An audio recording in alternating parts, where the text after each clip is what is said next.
আপনি পাই দিব আমার মঞ্চলৈ আমার কার্যকরী সভাপতি হেমন্ত কুমার দেশাব এগছি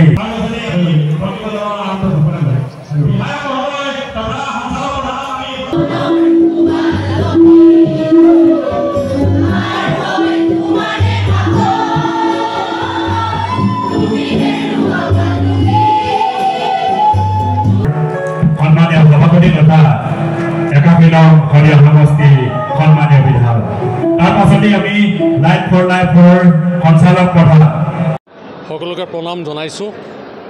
আমাৰ শদিয়াৰ সন্তান ভূপেন হাজৰিকাদেৱলৈ শদিয়াবাসীৰ যি মৰম, যি চেনেহ, যি শ্ৰদ্ধা ভক্তি তাৰ প্ৰতিফলন ঘটিছে আমাৰ এই বিশ্ব বন্দিত সুধাকণ্ঠ অনুষ্ঠানটোত। আমাৰ বেচৰকাৰী অনুষ্ঠান লাইট ফৰ লাইফৰ উদ্যোগতে আচলতে আমি এই অনুষ্ঠানৰ আয়োজন কৰিছোঁ আৰু সমগ্ৰ শদিয়াবাসী সামাজিকভাৱে দায়বদ্ধ আৰু সংস্কৃতিবান ৰাইজে পূৰ্ণ সহযোগিতা আগবঢ়াইছে।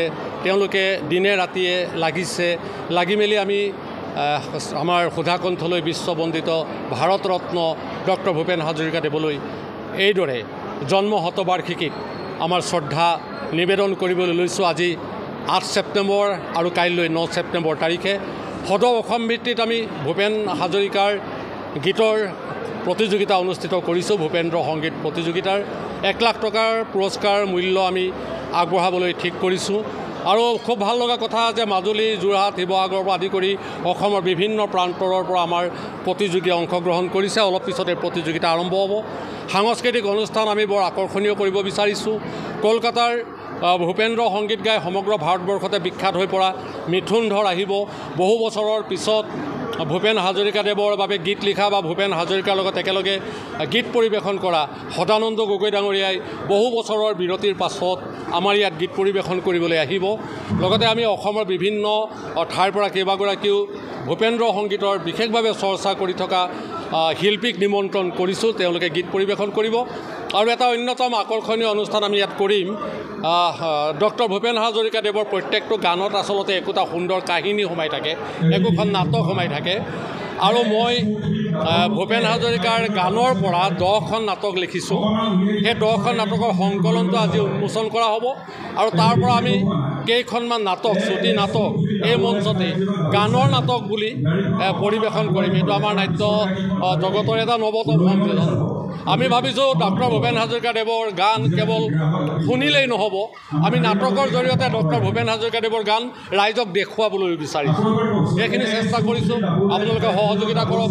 সদৌতি ৰাইজক আমি আমাৰ এই বৰ্ণাঢ্য অনুষ্ঠান উপভোগ কৰিবলৈ আন্তৰিকতাৰে আমন্ত্ৰণ জনাইছোঁ। নমস্কাৰ। ডক্টৰ ভূপেন হাজৰিকা মহান এই জন্মজয়ন্তী শদিয়া লাইভ ৰাইজৰ ধুনীয়া কাৰ্যসূচী উদযাপন কৰা হৈছে। আজি আমাৰ এতিয়া দুটা কাৰ্যসূচী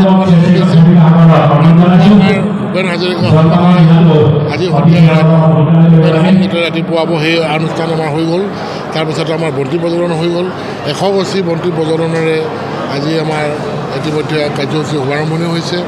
ভূপেন্দ্ৰ সংগীত আমাৰ মানুহৰ বাবে সমবেত সংগীত ইতিমধ্যে আমাৰ হৈ গৈছে। তাৰ উপৰিও ভূপেন্দ্ৰ সংগীতৰ প্ৰতিযোগিতা ক খ গড় 3টা খিতাকৈ প্ৰতিযোগিতা আছে। সেই প্ৰতিযোগিতাখিনি আজি আমাৰ আৰু কালি চলিব। আৰু মাজে মাজে ওপৰত নাটক ব্যৱস্থা কৰা হৈছে। সেই নাটকো পৰিদৰ্শন আজি মানে প্ৰদৰ্শন কৰা হ'ব। তো এনেকুৱা ধৰণে দুদিনীয়া কাৰ্যসূচীৰে আমাৰ ইয়াতে ডক্টৰ ভূপেন হাজৰিকাৰ জন্মজয়ন্তী শতবাৰ্ষিকী উদযাপন কৰিবলৈ লোৱা হৈছে। আৰু আমাৰ কাৰ্যসূচী অহা কালি আমাৰ গধূলিলৈকে আমাৰ চলিব। গতিকে সকলো শদিয়াবাসী ৰাইজক মই সহযোগ কৰিবলৈ মই অনুৰোধ জনাইছোঁ।